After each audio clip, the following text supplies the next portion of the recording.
Good evening and welcome to Novara Live. My name is Aaron Bastani.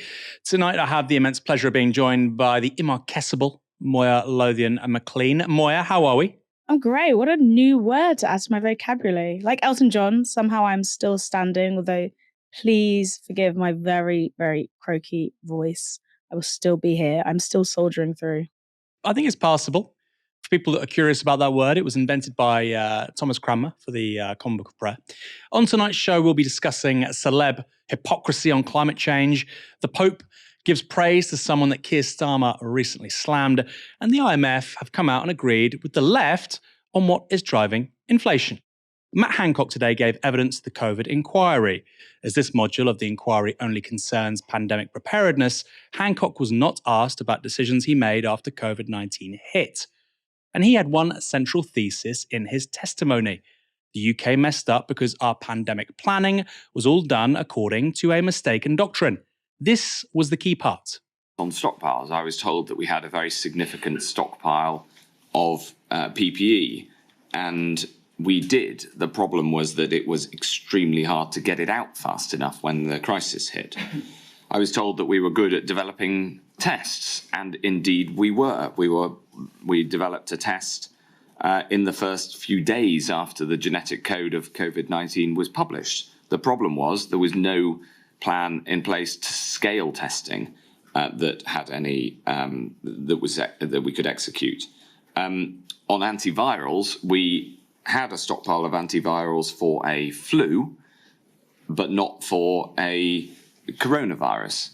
On vaccines, I was concerned that we weren't in a strong enough position because we were reliant on manufacturing vaccines overseas.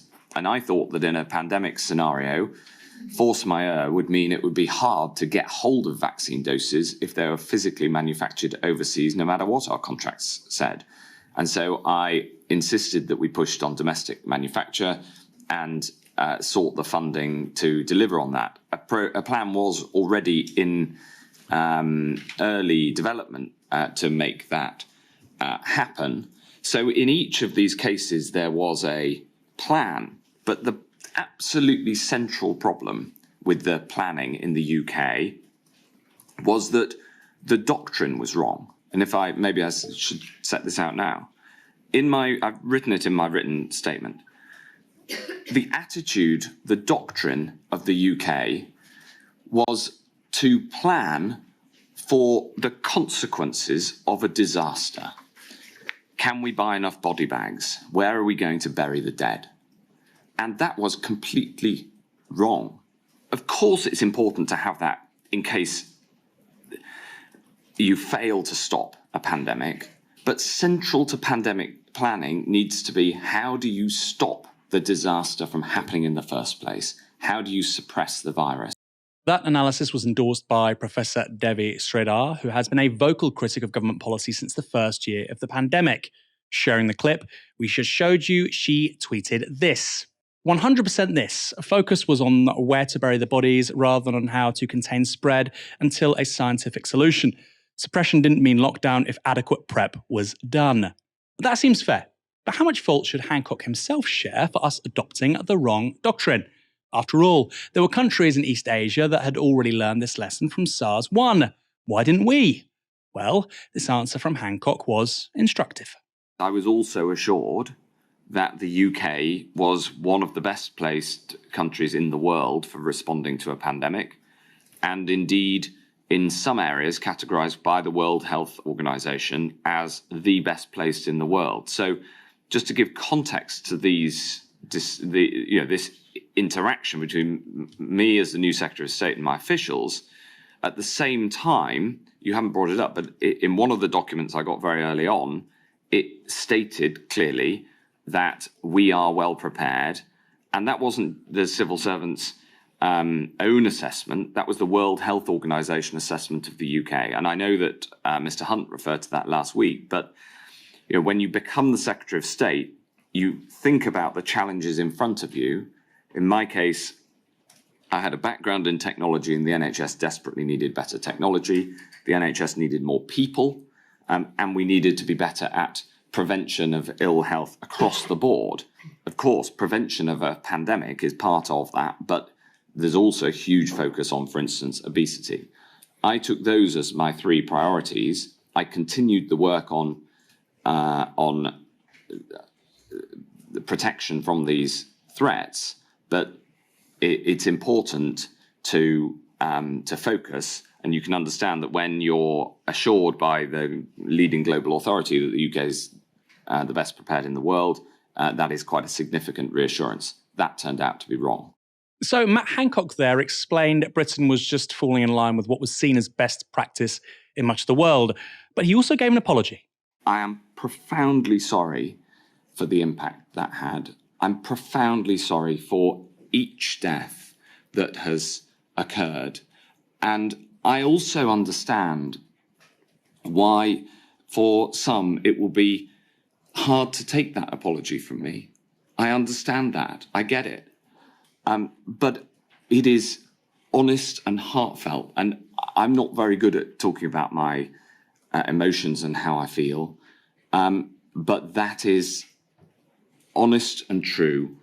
And all I can do is ensure that this inquiry gets to the bottom of it, and that for the future we learn the right lessons so that we stop a pandemic in its tracks much, much earlier, and that we have the systems in place ready to do that, because I'm worried that they're being dismantled as we speak.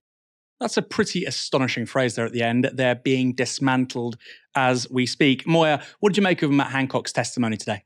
Well, I find Matt Hancock a uniquely craven and sinister figure who seems to do anything possible for a spot in the limelight. And I think he's a completely unreliable narrator, but that doesn't mean that at some points an unreliable narrator will not tell the truth in order to try and protect their own back. It's interesting what he's saying there. He's taking the line that I think he believes will protect him most, and I think there are elements of truth within it. You know, the government did adhere to a certain doctrine. He is trying to shoulder all the blame on this sort of shadowy idea of, this was the information I was told, this is what I acted upon. All I could do was follow the advice that was given to me and the recommendations that were given to me, and the recommendations said that we were doing well. But what we don't see in that clip is this: during this inquiry, the QC who was questioning Hancock said that there was evidence for a year under Hancock's watch that the main body that was charged with making sure we were prepared for a pandemic had failed to meet. And Hancock also did not attend lots of meetings of subcommittees of the National Security Council that had the responsibility for pandemic planning. So it wasn't like he was particularly proactive or on top of the meager provisions that are in place in order to make sure that we were prepared for a pandemic. Hancock talks about the sort of main doctrine that came from this exercise Cygnus. I don't know how I'm saying that right, which is the basic central simulation for a pandemic that was carried out by the UK in 2016 and gave birth to all these recommendations and provisions that we were meant to implement, and that Hancock says actually was doing the wrong thing.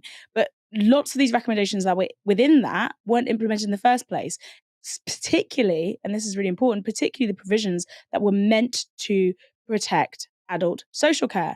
And during his evidence giving, Matt Hancock also said that, you know, the reason that those provisions weren't in place, protecting social care, the recommendations that have been given, because as we know, during the pandemic, adult social care, including care homes, were hit massively by COVID. They were ravaged. You know, it felt like deaths every single week. It was horrendous. And he blamed this, the reason that adult social care was not protected, because he said that local authorities were legally responsible for its provision, and that the DHSC didn't have the requisite levers to act. And what you're getting there is just merely trying to shift the blame for the way the Tories have deliberately set up social care in this country and deliberately devolved it to local authorities who also don't have the funding and had their funding decimated by austerity over the last, 13 years, so that the buck doesn't ultimately stop with him. He was the Minister for Health. You know, you can go into this and say we weren't prepared in this way because we were following the central doctrine.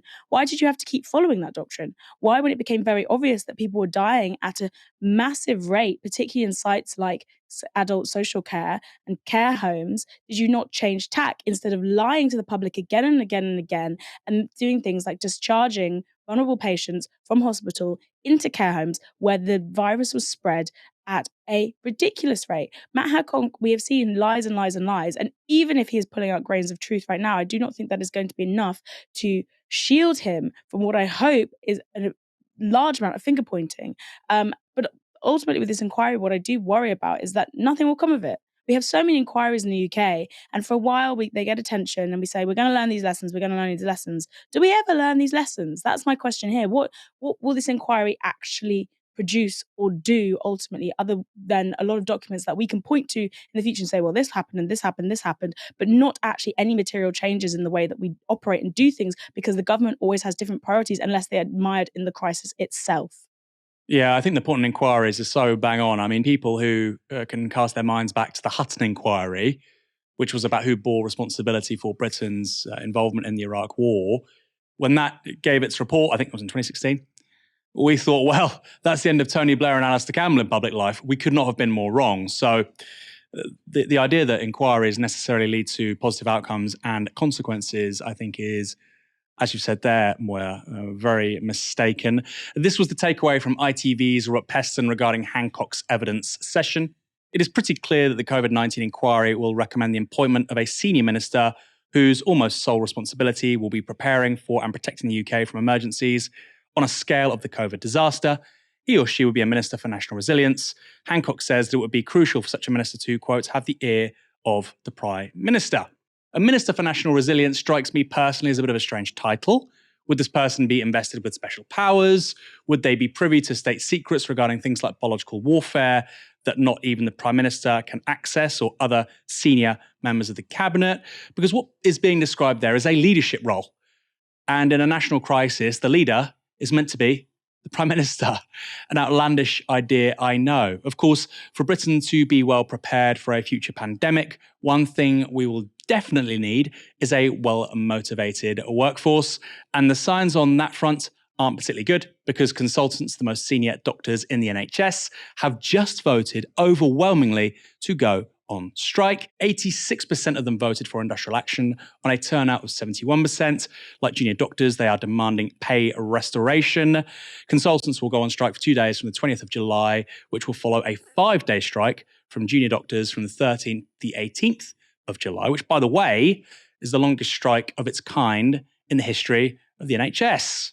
However, in news that will come as a relief to the Tory government, the Royal College of Nurses have failed to meet the threshold required for further strike action. 84% of those who voted in their latest ballot did vote to strike. However, only 43% voted. There was a turnout below 50%. Therefore, the strike will not go ahead.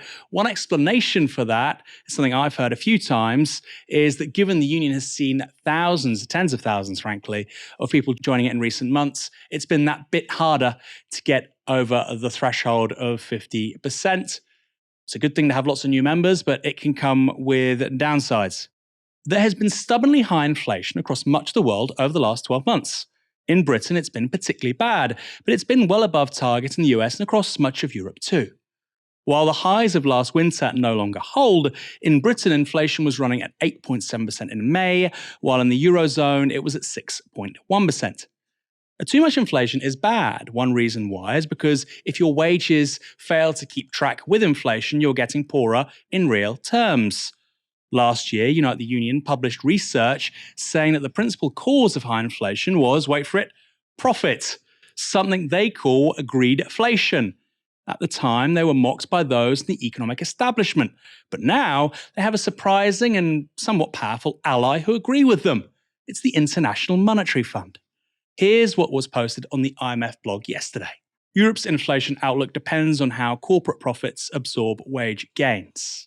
It goes on to say this. Rising corporate profits account for almost half the increase in Europe's inflation over the past 2 years, as companies increase prices by more than spiking costs of imported energy. In other words, profits count more than what was going on with Russia. Now that workers are pushing for pay rises to recoup lost purchasing power, companies may have to accept a smaller profit share if inflation is to remain on track to reach the European Central Bank's 2% target in 2025. Now, to help visualize what that looks like, here's a graph from that blog showing where inflation has been coming from. As you can see, from mid-2021, profits account for more inflation than import prices and far more than labor costs.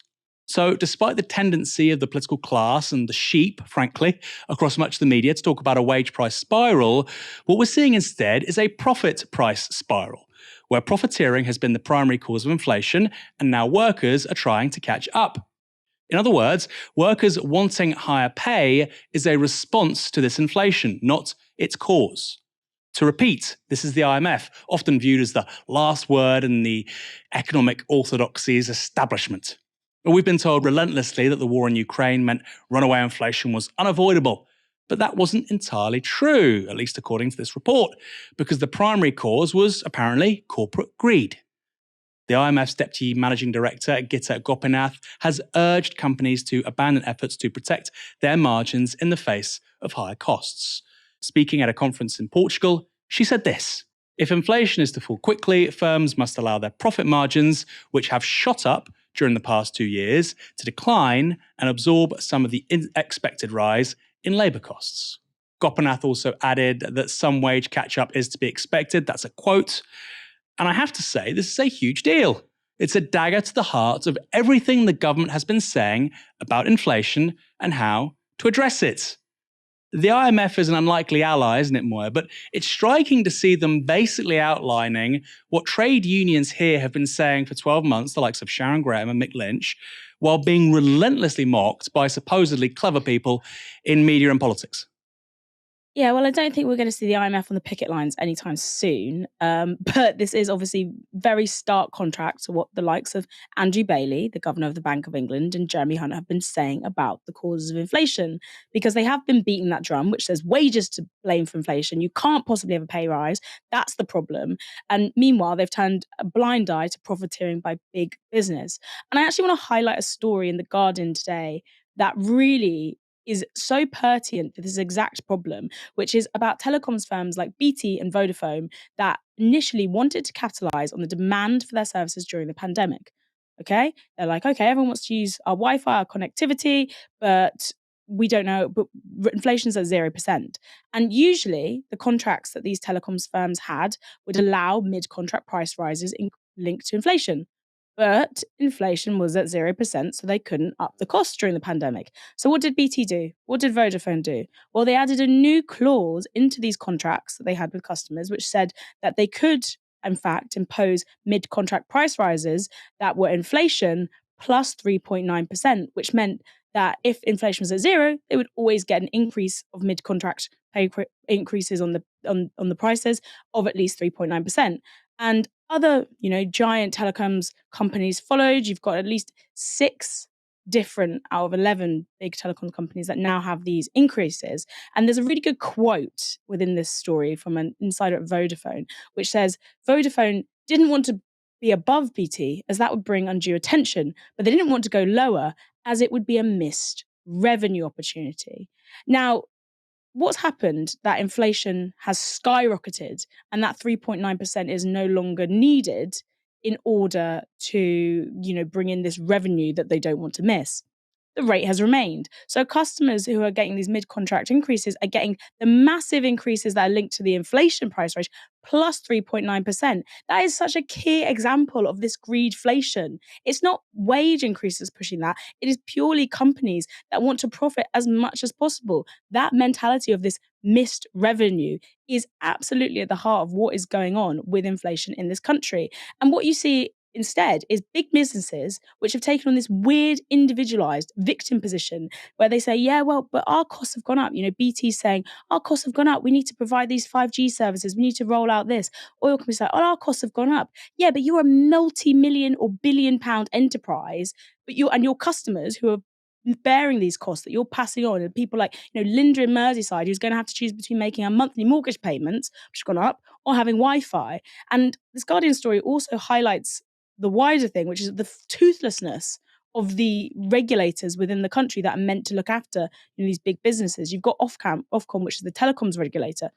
Can't regulate prices really, but they can intervene in specific cases. But what they've said in this instance is not that we are going to, have a word. They said Ofcom has repeatedly called on providers to think very carefully about whether significant price rises are justified during an exceptional period of hardship for many people, which is the same attitude the government has, which is also why they've been focusing on, telling workers they can't have a price rise, wage increase, instead of telling businesses that they have to cut their profits immediately and stop passing on costs to workers who can't afford them. It's because they can't really do anything. They don't want to do anything because they don't want to scare people off. They're absolutely in the pocket of big business. It's not the government who runs this country, big business too. And instead they call on the morality of big business instead of regulating them. Big business is not going to sacrifice its profits. Big business doesn't have a morality. We've seen that, everything from these massive telecoms companies, these oil and gas giants, to individual landlords, etc., who are not going to keep rents down when their mortgages are going up. Feeling squeezed is now this subject position where even those who are objectively fine financially can tap in to feeling like they're less fine because they see a drop in any potential massive profits and they see a reason to panic. And if they can, they will pass those costs on to those who can least afford to cover them, and people who can't pass those costs on further because they don't have any assets. They don't own anything where they can pass those costs on. So we're seeing the people at the very bottom suffer the most. Greed inflation is the key problem with the economy at the moment, but government aren't going to do anything because they simply can't. They've sold their souls too long ago they can't control these companies. Full stop. They're useless. Yeah, so well said. And I'd add one thing, which you just touched upon a moment ago there, Moya, which is high inflation has been seized on by big business as an opportunity to cut labour costs. So I'll give you two examples. The CW, the Communication Workers Union, represents postal workers and BT workers. BT workers are offered, let's say, this isn't the exact number, but say 5-6% pay rise. And then the services that they provide to customers, well, sorry guys, inflation is 11%, so we're going to have to put your broadband bills up 11%. But you're not giving your workers an 11% pay rise. The same with regards to postal workers. The price of stamps goes up disproportionately in relation to what postal workers are being paid. Well, you say to the consumer, inflation is 11%, stamps have to go up X amount. You say to workers, sorry, we can't give you a pay rise, keep up with inflation. It's an opportunity for big business to make money and to cut costs. We've been saying this for 12 months here at Novara Media. And just like people like Mick Lynch or Sharon Graham, we've been mocked, we've been derided. Clearly, the most obvious solution when you're confronted with all of this is price caps. It works. You're not allowed to say it, of course. You meant to talk about interest rates instead. I guess we'll find out whether that's going to work with regards to inflation. I suspect not. Universal free school meals for primary school children are already being piloted in several Labour-controlled parts of the country, including Wales and London, and they're already part of government policy in Scotland. In Tower Hamlets, you're set to see secondary school kids getting free school meals too by the end of next spring. But the British Labour Party have now ruled out implementing the policy on a nationwide basis. A party spokesperson told The Times this. This is not Labour policy and we have no plans to implement it. Labour recognises the cost of living crisis that families are facing across the country. That's why our policy of universal free breakfast clubs for primary school pupils will make a big difference to families facing financial pressure while giving children the best start to their day. Party leadership justified the decision by pointing to the cost of universal free school meals. The policy would come with a price tag of £1 billion, and Rachel Reeves is committed to reducing the spending commitments made in Labour's general election manifesto last time. The intervention from the leadership appears to be an attempt to preempt a push for universal free school meals at Labour's upcoming National Policy Forum. That's the meeting where representatives from trade unions, the shadow cabinet, and local and regional administrations, alongside party members, get to hash out which core policies go into the next manifesto. And according to the Financial Times, there had been a broad push for the adoption of free school meals. They reported this. Pressure from city mayors and devolved administrations has brought the universal free school meals issue to a head. London's Labour Mayor Sadiq Khan has provided £130 million to ensure all primary school children in the capital can receive free school meals for the next academic year. He recently urged the government to, quote, follow London's lead and fund free school meals, arguing, quote, families need this now more than ever. The Labour First Minister of Wales, Mark Drakeford, has begun a phased rollout of free school meals to all primary school children in Wales by 2024. Andy Burnham, Labour Mayor of Greater Manchester, has said his authority's budget is too small to fund free primary school lunch meals locally, but he has urged the Labour leadership to embrace the policy nationally because of its, quote, many societal benefits. The motion in favour of universal free school meals at the Policy Forum has been put forward by the CWU Union, the Communication Workers Union. One of their officials told the Financial Times this: Scotland, Wales and London have already introduced universal free school meals for primary school kids, making a huge difference to their lives. It's saddening that the rest of England is missing out on initiatives like this because Labour's national leadership seems too frightened of upsetting the incredibly wealthy. The policy is also backed by the teachers' union, the NEU. Moya, what do you make of this move by Keir Starmer? It's just classic Starmer, isn't it? Take a policy that is, universalistic, would bring a lot of people on board, only seems to have upsides, doesn't even cost that much in the grand scheme of things. I know we're saying 1 billion, but if you look at public spending, the benefits, which I think we're going to talk about, are so much greater than that sum of money. And what does Starmer do? He scraps it. He says, we're not going to do that. Why? Simply because I think out of political spite, it is a policy that was baked into the 2017 and 2019 manifestos. It was passed overwhelmingly at Labour conference, and I think in 2022. It was fully costed before. It was going to be paid for with, I think, the VAT school fees proposition, which now is money apparently ring-fenced for recruiting teachers. We can argue about which would be more valuable. But with Starmer, it's just, he sees anything that is providing for people as somehow luxury. This is not a luxury. This is a necessity of a policy when you look at the economic climate and where school kids are living now. We've talked about this so many times, but it's this idea that somehow just because maybe some children who are slightly better off than other children might benefit from universal school meals, is that really a reason not to do it? Children are going so hungry right now. Free school meals at the moment are only offered to families where households earn about £17,000. So many, I think it's something like 900,000 children, more than that, need free school meals in this country. We're being squeezed from all sides. It's very difficult to look at the landscape and say that introducing free school meals right now would somehow be a net negative rather than a positive. It takes a huge burden off families from the get-go and breeds a huge amount of goodwill. And as I said, we're going to talk about the other benefits, economic and holistic, later. But it just shows the small-mindedness of this Labour. When you look at the reports about why they're not doing it, Rachel Reeves, that phrase comes up. She wants to practice fiscal discipline. I hate that phrase. Fiscal discipline. All it means is being tight-fisted in the wrong areas. Fiscal discipline would be to implement free school meals universally, primary school-aged children specifically, but I would say secondary school-aged children as well, anyone in education, in my view, because that in the long term would be, the cost benefits would be so much greater than simply the initial spending of 1 billion. That would be fiscal discipline, creating a school-aged population of well-fed children and taking the burden of families who have already had their bank accounts cleaned out by everything from rising mortgages to telecom bills to the price of their weekly shop. That would be fiscal discipline. That would be sensible. But no, because it's an initial upfront cost, Labour have to say, oh, that's too much. Oh, feeding children, that's a luxury. It doesn't make any sense. They've all lost their minds. Yeah, on the numbers, we're going to talk about that more in a moment. There's a lot of food for thought there. Interesting choice of words. I remember in 2017 when Jeremy Corbyn outlined a policy of universal free school meals. I believe it's for primary school kids. And I've got the polling here. There was an Insta poll by YouGov, and this was in 2017, right? The cost of living crisis was not like now. 52% supported it, 27% opposed. So you've almost got a 2-to-1 there. That's pretty extraordinary. And obviously things have got a lot worse since. Important to say in Tower Hamlets, where of course you have Mayor Lutfer Rachman and a complete wipeout of Labour in local elections, not this year, but the year before, they implemented free school meals for primary school kids under Rachman, and it was kept by Labour. And now he's introducing free school meals for secondary school kids. So if Tower Hamlets can do it, which is a very young borough, by the way, I think it's the youngest borough in the country. There are lots of kids in Tower Hamlets.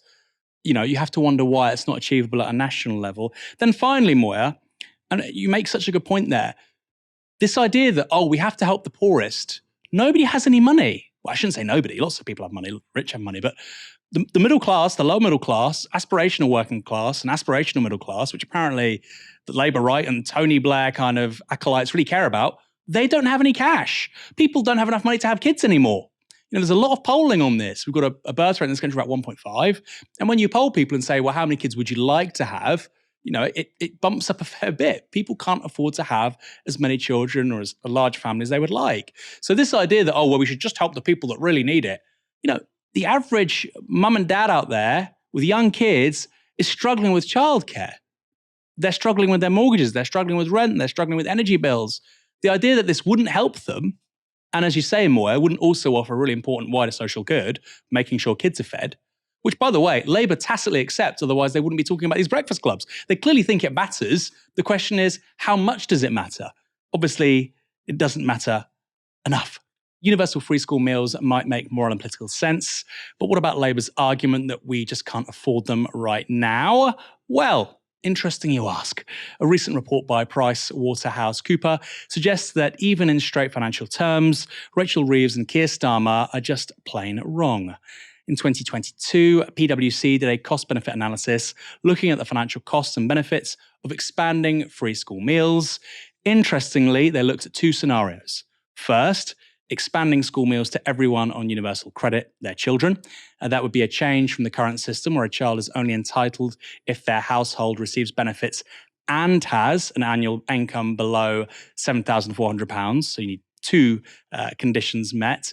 Second, they looked at universal free school meals just for everyone, regardless of income. These were their results. Over a 20-year period, PwC calculated that expanding free school meals to every child whose household received universal credit would cost $6.4 billion, but create core benefits of $8.9 billion and wider benefits of $16.2 billion. For universal free school meals, the cost would be $24 billion, with £41 billion in core benefits and $58 billion in wider benefits.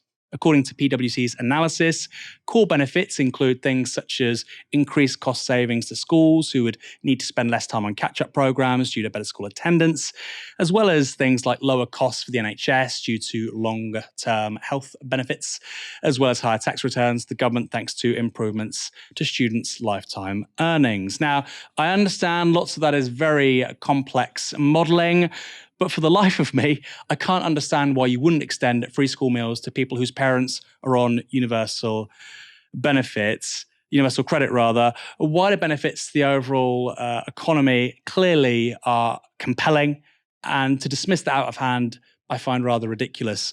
Moya, is limiting free school meals a false economy? It's complete short-sightedness, and it comes from this, we always go back to Thatcher, but this idea that somehow public services should not be for the public, and that public service should be as limited and constrained as possible. And what we discussed earlier, this bizarre sort of tangled up logic that, oh, we can't do this because it might benefit someone who's slightly wealthier off. It's just a shield in order to make sure that we're not actually providing for people that need it. As we've covered, everyone, like pretty much most people need it right now. The people who've been receiving this are, people within, I think, state schools. You look at private schools, they've already got their free school meals because they've paid for it by massive tuition fees. Their meals are all provided. I know that's not technically free, but you get what I'm saying. It's this idea that somehow, feeding children should be off the table, that it isn't something we need to do, that is an extra, a bonus. And we see this so much with public services. Everything is now, an add-on, an extra, a bonus. And as you pointed out there, one thing I find really distressing about this particular iteration of the Labour Party is the way they split hairs and care so much, like some iterations before, about the sort of presentation of these ideas. They just cannot put them forward to their chest. So they do say, oh, we're going to do breakfast clubs, because that sounds less radical in some way than saying we're going to feed children at school. We're going to do a breakfast club. We're not going to give them free school meals, but we will do a breakfast club. It's just so cowardly. It makes me really upset. I got free school meals, and they were huge. My family was a lower middle class family. We weren't super poorly off. We got benefits, but I benefited from free school meals. We were a household who didn't have loads of income, and that was a huge weight off my single mother. And it's one of, I never had to think about bringing in food from home or having to where we would afford this when money was particularly tight. That was a massive boon to my education. It was a massive boon to my health. I was fed regularly at school throughout my entire, 18 years within the education system. This should be something that every child benefits from. Not having to worry about where your next meal comes from is only going to be a advantage to school children, and God knows they need it right now. I don't understand why we think security, food security particularly, is a luxury. But if perhaps Labour took more of a stance on this and followed, actually bold enough to say that, you know what, it doesn't matter how we frame this or whether people attack us, we're going to push ahead with this policy of free school meals, and you will see the benefits very quickly. I think they would find that all this, imagined pushback would only come from wings of the Conservative Party, and that actually households and the family, wherever they sit on the political spectrum, will find themselves pretty on board very fast with a policy that sees their children fed at no extra cost to themselves. So true. And I think, you can convey this in ways that, Conservative voters love. You could say that we'll have certain conditions on the kind of food that caterers can procure. It'll have to be local or relatively local. It'll have to be British produce where possible. But put a British flag on it if you want. I don't care. The idea that you can't package this and make it very amenable to Tory votes, I think is absolutely spot on, Moya. Somebody mentioned in the comments, have you seen the film Breakfast Club? Of course, Emilio Estevez, who could forget. And also, just quickly, Moya, as well, one more point you made there about, Breakfast Clubs just being kind of cozy and sounding quite cute. Who looks at the idea of feeding children as threatening, right? I mean, schools are meant to be engines of meritocracy. I mean, I don't like the idea of meritocracy. I mean, it was originally coined by Michael Young. It was a satire. The book's called, Meritocracy. But even if you believe in a meritocracy and schools are meant to be engines of meritocracy, surely you support the idea that kids go to school to learn and they should have the best possible food they can have within reason to be in the best state to perform. The idea that one kid whose parents might not be, on top of things, don't make the packed lunch, don't give the kid cash, whatever, the idea that kid should suffer and can't perform and can't study as effectively as somebody else who happens to be wealthier, I mean, that just strikes me as supremely unjust. Either you think these places should be engines of meritocracy or not. Seems quite obvious to me. I mean, maybe we're unfashionable and more. I don't think so, because the YouGov polling seems to indicate that's a broadly held view. Pax Ola with £2 on YouTube Super Chat, having a go at Labour again. Come on, guys. Very happy to have a go at Labour when I disagree with them. I think they're completely wrong about this. I think they're morally implicitly wrong. I think we've just given you the economic arguments with regards to the social return on investment if you do feed kids. And it's important to say this, if we do have a general election next year or the year after, we will criticise a Labour government when we think they're wrong. And we'll do that for two reasons, because it's the morally right thing to do, but also because there are very few media outlets in this country which report things fairly. There are very few media outlets who don't pick a side. We know what we're talking about here, right? Bits of the BBC, bits of the Guardian, will bash the Tories whenever they can. When Labour does the exact same thing, you don't hear a peep. Conversely, and by the way, it's far worse, when you have Labour do something, the right-wing press are all over them like a rash. We are fair, and we try and stick with our principles in our reporting and in our coverage. If you like that idea, it's a very rare idea in British media, I know, then go to novaramedia.com/support. Help us grow. We've got, 338,000 subscribers here on YouTube. Wouldn't it be great in a few years if we had 1 million? So, of course, hit subscribe. But if you can give us some of your well-earned cash, we appreciate that too. Keep your tweets coming on the hashtag NovaraLive. And, of course, the Super Chats, welcome too. Ken Loach is one of Britain's most critically acclaimed film directors. He's part of a select group of directors who have won the prestigious Palme d'Or twice and the Cannes Jury Prize 3 times. He's also won a BAFTA, as well as awards at the Berlin and Venice film festivals. For some people, however, none of this matters, because Loach was a high-profile supporter of Jeremy Corbyn and has been an outspoken critic of Israel.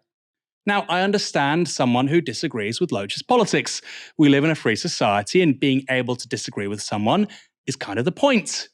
But I've often seen figures on the Labour right say that Loach isn't actually an especially successful director. He's just an irrelevant crank. Just utterly stupid. So that's often all you'll hear when these kinds of people are discussing the other side. One person who disagrees with that assessment is Pope Francis. He recently received Loach alongside hundreds of other artists at the Vatican. The New York Times wrote the story up.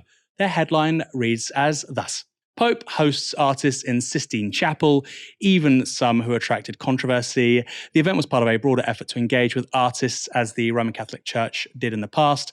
Pope Francis also urged them to pursue social justice through their work. What an incredible message. To be clear, the controversial artist here isn't Ken Loach, but Andres Serrano, a photographer whose works include the controversial Piss Christ. The NYT goes on to report this. The gathering was held to mark the 50th anniversary of the opening of the Vatican Museum's collection of modern and contemporary art. Inaugurated by Pope Paul VI in June 1973, the collection includes works by Van Gogh, Francis Bacon, Marc Chagall, and Matisse, and pieces by contemporary artists like the photographers Rinko Kawauchi, Bill Armstrong, and Mimo Giudice, and the new media artist collective Studio Azzurro. Francis told the group that neither art nor faith can leave things simply as they are. They change, transform, move, and convert them. Art can never serve as an anesthetic. It brings peace, yet far from deadening consciences, it keeps them alert. The article proceeds to add this with specific reference to Loach. Francis also called on the artists to, quote, not forget the poor. They too have need of art and beauty and usually have no voice to make themselves heard. Words that resonated with the British film director Ken Loach. It's very clear from what the Pope says that he is demanding social justice and harmony in the world, which those in power are destroying in the way they destroy the planet, Mr. Loach said later. He told us to remember the poor. I think he means with social justice, which means giving power to the poor, not just a few pence from your pocket. Less than a month ago, Jamie Driscoll, the Labour mayor for the North of Tyne, was blocked by the Labour Central Party from standing again. Why? Because he shared a platform with Ken Loach discussing his last 3 films that have been about the North East. Do you know what I think is really interesting? The day before Pope Francis received Ken Loach at the Sistine Chapel, do you know where Keir Starmer was? Go on, tell me, do you know where Keir Starmer was, Aaron? I do know, but you tell me. Keir Starmer was at the annual summer party thrown by Rupert Murdoch and his son and heir, Lachlan Murdoch, which I think pretty much tells you everything you need to know about the priorities here and what really matters to, as I've said before, this iteration of the Labour Party. Starmer is trying to do a return to sort of 1997 and follow the exact same playbook that Tony Blair followed. But I would say even without the sort of convictions that Tony Blair had of this idea of a third way. So Starmer is approaching what he sees as the key power makers. He's cutting out any sort of dissent from the ranks of the left. He's cozying up to Murdoch in the hope that somehow this will mean that he is blessed by the establishment. But the political landscape has completely changed. It means selling your soul in a way that is so rotting to your insides. It results in things like saying we're not going to adopt a policy which allows free school meals for school children because we have to practice fiscal discipline. I really think it's the Starmer's Labour is sort of like a driverless train, personally. The Pope Francis' reception of filmmakers like Ken Loach also shows to me how any sort of dissent within Labour's ranks that threatens to expose the route that Keir Starmer is taking the party down, which is, as I've said, one that kind of abandons that compassion, that empathy, that real focus on working people and making their lives better and listening to those voices and platforming them, and instead focuses on this sort of imagined focus group of Middle England voters who I don't really think exist in the way that Starmer and co believe them to, and their concerns, which they think, is about being fiscally disciplined and immigration and all these other bugbears that the Tories have gone on and on about for years, but don't actually matter to the average person who really just wants to make sure that they can pay for their weekly food shop. Anybody who sort of challenges the narratives that Starmer's putting forward about what matters to Labour, and anyone who shows up the sort of a moral hollowness that is now at the centre of the leader of the opposition's office and the people that surround him, I think that that's the real thing that Starmer hates so much and wants kicked out. It's not about protecting any sort of minority group, and we could go very much into why. But in particular, I don't think that Keir Starmer cares that much about, protecting minority demographics within the Labour Party. We could look at, the treatment of Jewish members once he decided that crisis was over. Okay. And also the treatment of, black members within the Labour Party. We could talk about the treatment of trans members and politicians within the Labour Party. These are all minority groups who need protection, but have been abandoned as soon as no longer seen as politically feasible for Keir Starmer, or have been abandoned if they happen to fall on the wrong side of the political line that Keir Starmer wants to hear from. I don't particularly put much stock in any establishment figure. So, Pope Francis co-signing Ken Loach to me is just an interesting comparison to the way he's been treated by Keir Starmer. But I imagine Keir Starmer will find it quite embarrassing because someone like Pope Francis is the exact sort of establishment figure that he also wishes to be co-signed by in his sort of imaginary little focus group. So yeah, all in all, it's just a bit humiliating for this man to keep taking stands. But as I said time and time again, Keir Starmer is a bad politician. He doesn't have good political instincts. All he is driven by, I think, is the imaginary focus group, a bit of ego, and a lot of political spite. I suspect he's very useful in the situation he's in now. But as some polling has talked about, we're not going to talk about that today. People don't really know what he believes in or thinks. In a crisis situation, that may be to his detriment. Important to say as well, Moya, look, the Catholic Church has 1.3 billion adherents. So when you're talking about people representing wider civil society, there's a lot of people that listen to that chat. So this idea that several dozen right-wing Labour weirdos in the M25 London Labour clique get to decide who Ken Loach is, just preposterous. The guy's won 3 jury prizes at Cannes. Like he's the greatest living British director. Crazy. And they think they can cancel him. Crazy. These people are completely detached from any sort of broader reality. Like many music festivals, Glastonbury is an opportunity to imagine different forms of living. Just for a few days, people elevate personal relationships, art and friendship above the rat race of work. For some, that's a break from the norm. For others, it can trigger a change in how they engage with the world. And Glastonbury management certainly take their responsibilities seriously when it comes to climate change.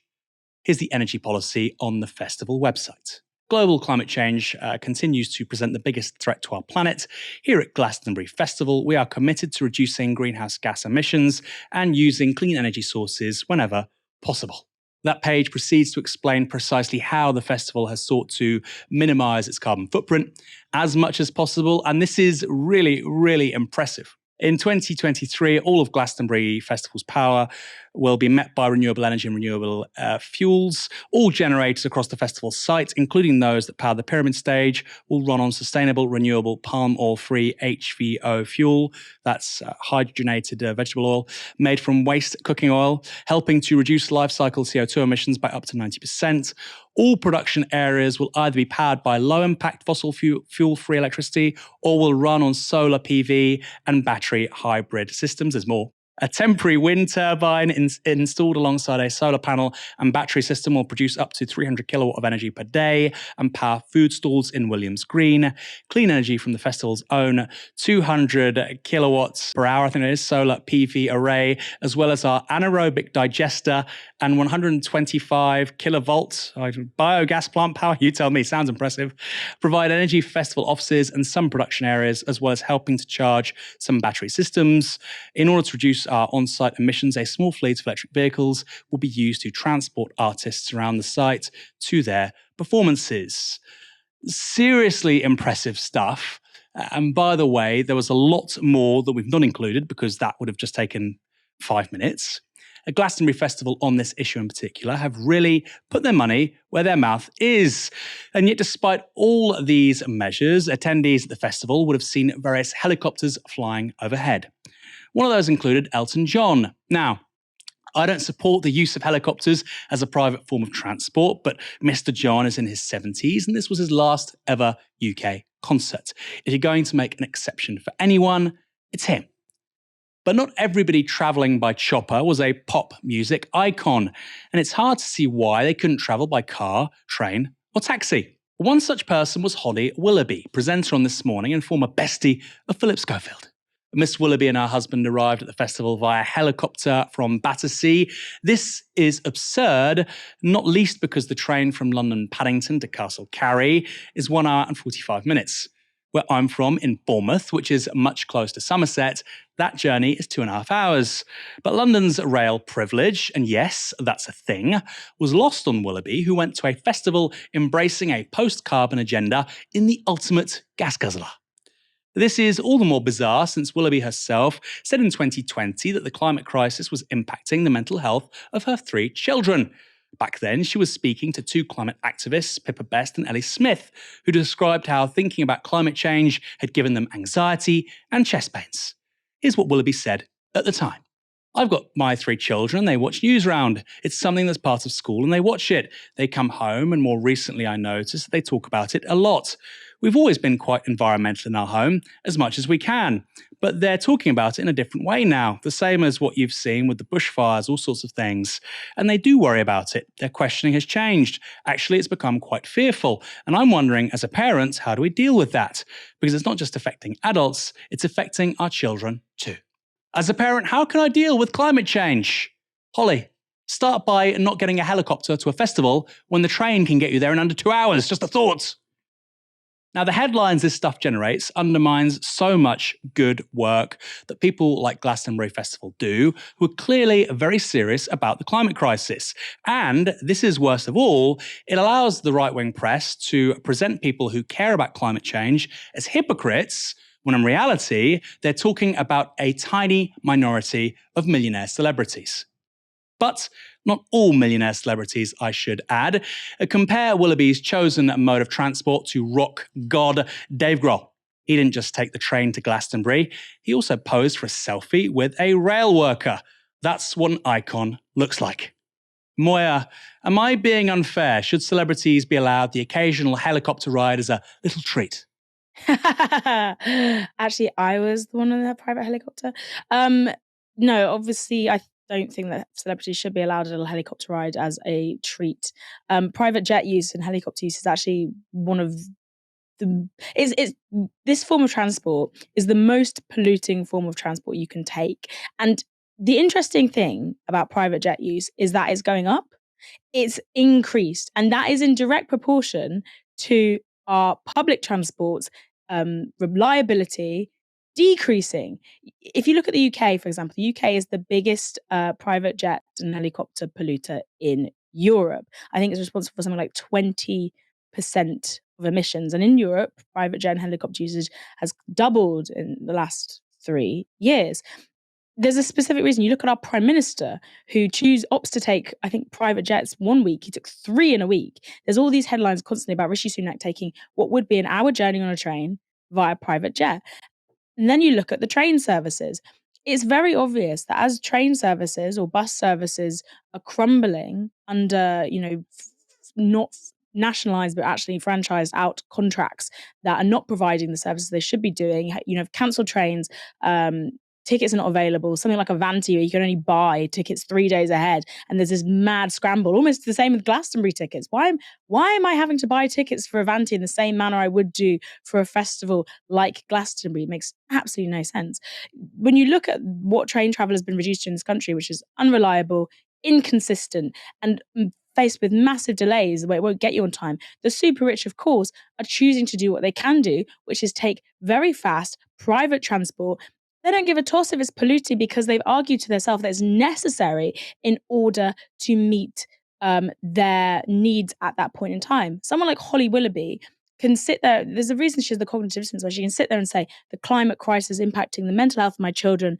And as a parent, I really want to do something. And also see no problem with taking a private helicopter to Glastonbury when she thinks the train will, either be cancelled, delayed, not get there on time. When I was coming back from Glastonbury, where I was representing Novara Media, the trains that I was on, they were all over the place. We had 2 trains that were delayed. There was one that they managed to divert to come to Castle Quarry to pick us up. I didn't mind what time I got home. I'm not a rich person. It was fine. I was going to be taking the tube. I knew this was something I had to do anyway.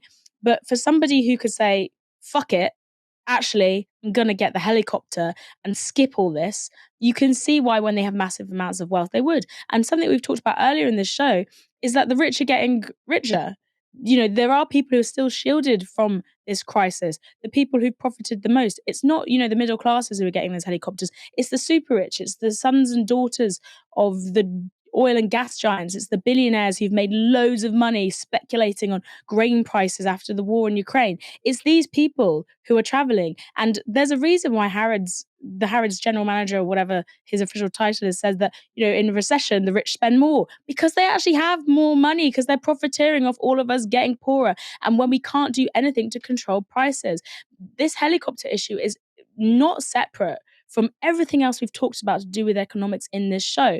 And the one thing that it is doing is speeding us ever closer towards a climate crisis, which is why, in order to tackle a climate crisis, you have to make it so that infrastructure like public transport, etc., is so top notch and so sustainable that people are not going to want to take the other option. Unfortunately, we can't preach rich people into not doing this, because if the alternative is somehow less efficient, more inconsistent, morality goes away. We've talked about that too. You can't rely on morality alone to make people choose the correct or the option that is better for the greater good. You have to actually provide the greater good, the alternative for them to pick. You have to make public transport so good they don't need to take a helicopter, or don't think they need to take a helicopter.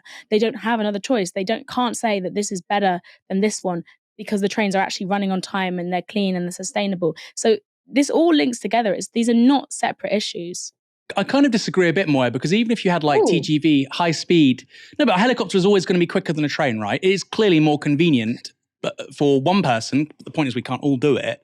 And I just feel like, I suppose the main issue for me is, I find it bizarre that somebody can say that the climate crisis is impacting the mental health of my 3 children and get a helicopter somewhere. I find it crazy. She could drive there, right? I'm not suggesting like you can drive there. You could have a chauffeur-driven car there, air-conditioned. You can work in the back. You can do all sorts of things. I think that the helicopter to me is, it's actually quite unusual within a British context. It's just like, it's gratuitously wealthy and obscene, and like it's conspicuous consumption we generally associate with the US. And the reason why it's really struck me here is because you have this incredible dissonance between what Holly Willoughby's done, which I'm sure she's done before, right? I'm sure it's not the first time, and what this festival is doing. And I am really angry about this, because you've got right-wing shock jocks and commentators piling on Glastonbury saying, oh, it's all woke virtue signaling. They're not really serious about the climate crisis. Actually, they bloody well are, because we've just listed the infrastructure they've built to reduce their carbon footprint. But that's ridden roughshod over by people like Holly Willoughby, because she wants the most convenient way of getting there. And I frankly think what would be great if anybody, connected to the senior management at Glastonbury, is watching, to ban this. Say, look, if you come to the site by helicopter, she arrived there, by the way, she wasn't coming back, she went there by helicopter. If you arrive by helicopter, you cannot enter, because frankly, for me, it completely undermines and discredits all the good work that they're doing.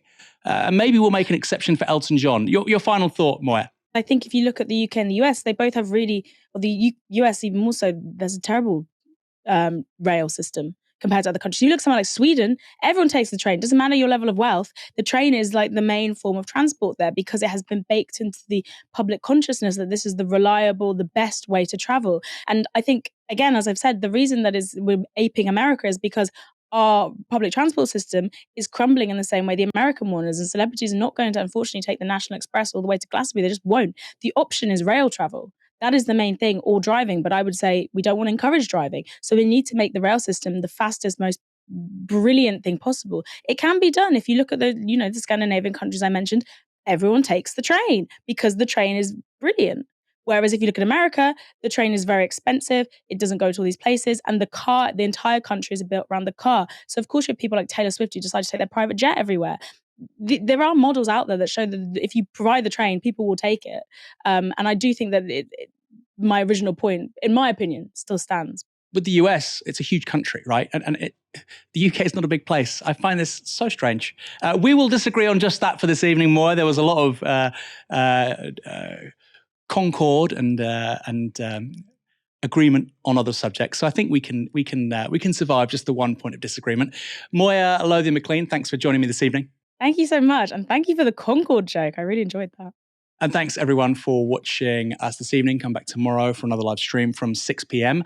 I believe Michael Walker's back. I don't know. But for now, you've been watching Novara Media. Good night.